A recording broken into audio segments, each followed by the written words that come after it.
Welcome back to Albums Born Today, where we delve into the history behind albums celebrating their release. It's April 2nd, 2024. Let's explore what the past has in store for us today. Warren Zevon, the self-titled album by American singer-songwriter Warren Zevon, was released on May 10, 1976. Prior to the release of Warren Zevon, Zevon had been part of the music industry for over a decade, but with limited success. He started his career in the 1960s, working as a session musician, songwriter, and touring with the Everly Brothers. He released his first solo album, Wanted Dead or Alive, in 1969, but it failed to gain much attention. By the early 1970s, Zevon had moved to Los Angeles and became part of the burgeoning singer-songwriter scene.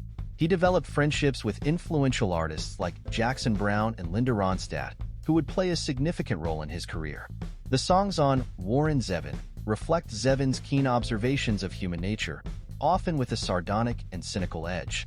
His lyrics are rich with storytelling, dark humor, and a sense of the absurdity of life. The album was produced by Jackson Browne, who was instrumental in helping Zevon secure a record deal with Asylum Records. The recording sessions took place in Los Angeles, featuring a host of notable musicians from the Southern California music scene. The collaborative atmosphere in the studio allowed Zevon's songs to be richly arranged, blending rock, folk, and country elements. Frank and Jesse James. The album opens with this ballad about the infamous Outlaws, blending historical narrative with rock. Mama Couldn't Be Persuaded, a song about family dynamics and rebellion, featuring a catchy piano riff. Hasten Down the Wind, a melancholic and introspective track, later covered by Linda Ronstadt. Poor, Poor Pitiful Me, a darkly humorous song about suicidal thoughts and failed relationships, also famously covered by Linda Ronstadt. The French Inhaler, a song exploring the seedy side of Hollywood life, with vivid, cinematic lyrics. Muhammad's Radio, a song addressing the alienation and disillusionment of modern life, featuring backing vocals by Stevie Nicks. I'll Sleep When I'm Dead, a rollicking anthem about living life on the edge. Desperados Under the Eaves, the closing track, a lushly arranged song about despair and hope, set against the backdrop of Los Angeles. Warren Zevon is now considered a classic and one of the defining albums of the 1970s singer-songwriter era. It established Zevon as a major talent and paved the way for his future success, particularly with his subsequent album, Excitable Boy, which included the hit single, Werewolves of London. Zevon's influence can be seen in the work of many artists who admire his unique lyrical style and his ability to blend humor with pathos. The album remains a testament to his talent and a cornerstone of his legacy. Lodger is the 13th studio album by English musician David Bowie, released on May 18, 1979. It is the final installment in the Berlin Trilogy, a series of albums created in collaboration with Brian Eno and producer Tony Visconti. The album followed Low and Heroes, and it marked a significant shift in Bowie's artistic direction. Unlike the previous albums in the trilogy, Lodger was not primarily recorded in Berlin but in Montreux, Switzerland, and later mixed in New York City. The recording sessions began in September 1978 and continued into early 1979. Lodger is characterized by its eclectic sound, blending elements of rock, punk, new wave, and world music. The album's themes often revolve around travel, displacement, and the fragmented nature of modern life. Fantastic Voyage, the opening track, a reflective song about the uncertainties of life and the political tensions of the time, set against a relatively simple musical backdrop. African Night Flight, inspired by Bowie's experiences in Kenya, the song features a frenetic rhythm and experimental production. Move On, a reworking of Bowie's earlier song, All the Young Dudes. This track explores themes of travel and existential searching. Yassassin, Turkish 4, Long Live, featuring a blend of rock and Turkish music influences. The song reflects Bowie's fascination with world music. Red Sails, with its driving rhythm and surreal lyrics, this song evokes a sense of adventure and escape. DJ, a commentary on the superficiality of fame and the music industry, featuring a catchy, ironic chorus. Look Back in Anger, a dramatic song about guilt and reckoning, driven by powerful guitar riffs. Boys Keep Swinging, known for its gender-bending music video, the song is a satirical take on masculinity and identity. Repetition, a stark, minimalist track addressing domestic abuse from the perspective of an abuser, showcasing Bowie's willingness to tackle difficult subjects. Red Money, a reworking of Sister Midnight from Iggy Pop's The Idiot, featuring cryptic lyrics and a driving beat. Lodger was released on May 18, 1979. The album received mixed reviews upon release. Some critics appreciated its experimental nature and thematic depth, while others found it less coherent compared to Low and Heroes. Commercially, Lodger performed moderately well, reaching number 4 on the UK Albums Chart and number 20 on the US Billboard 200. Over time, Lodger has been re-evaluated and is now considered an important work in Bowie's discography. It is appreciated for its innovation, eclecticism, and the way it bridges the experimental nature of the earlier Berlin Trilogy albums with more accessible song structures that Bowie would explore in the 1980s. Do It Yourself is the second studio album by Ian Dury and the Blockheads, released on May 18, 1979. This album followed the critical and commercial success of their debut album, New Boots and Panties, and the hit single Hit Me With Your Rhythm Stick. The songs on Do It Yourself reflect Dury's keen observational skills and his ability to capture the essence of British working-class life with humor and pathos. Dury's lyrics often mixed social commentary with personal anecdotes, delivered in his signature Cockney accent. Do It Yourself was recorded at the Workhouse Studios in Old Kent Road, London, and Basing Street Studios.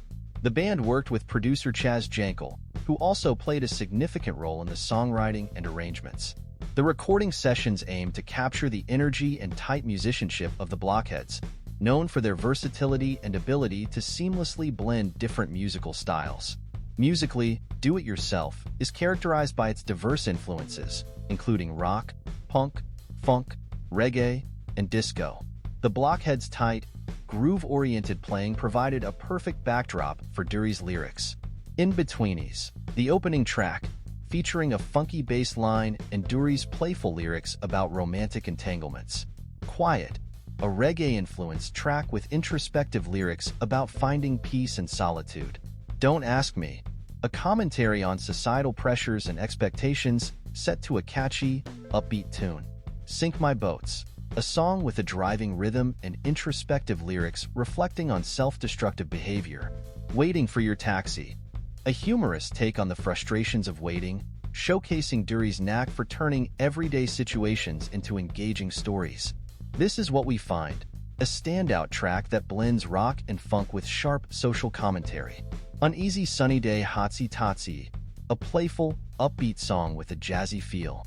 Fucking Ada, the album's closing track, notable for its raw emotion and powerful delivery, dealing with themes of loss and regret.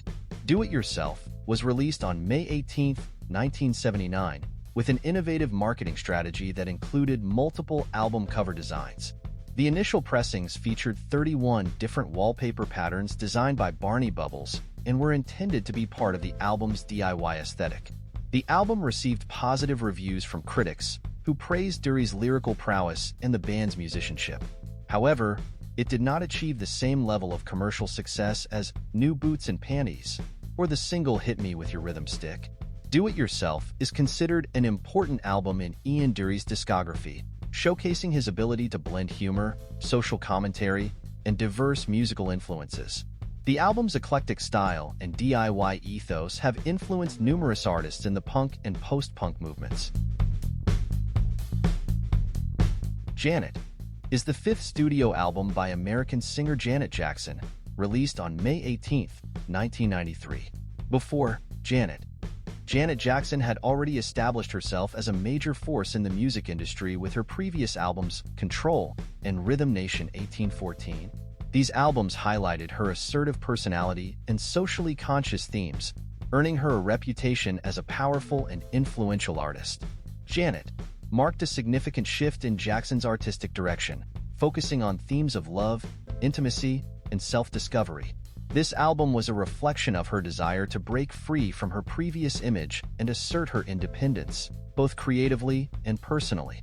The album was primarily recorded at Flight Time Studios in Edina, Minnesota, with producers Jimmy Jam and Terry Lewis, who had worked with Jackson on her previous 2 albums. The production duo played a crucial role in shaping the sound of Janet, incorporating contemporary R&B, hip-hop beats, lush orchestration, and rock elements. That's the Way Love Goes, the lead single, known for its smooth groove and sensual lyrics, became one of Jackson's most successful hits. If, a high-energy track with rock influences, featuring aggressive guitar riffs and a confident vocal performance. Again, a tender ballad that showcased Jackson's vocal range and emotional depth, featured in the film Poetic Justice.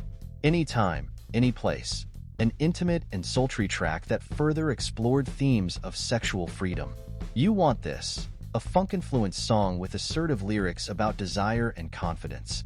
Because of Love, an upbeat, feel-good track celebrating the joys of love. What'll I Do, a song addressing themes of loneliness and longing.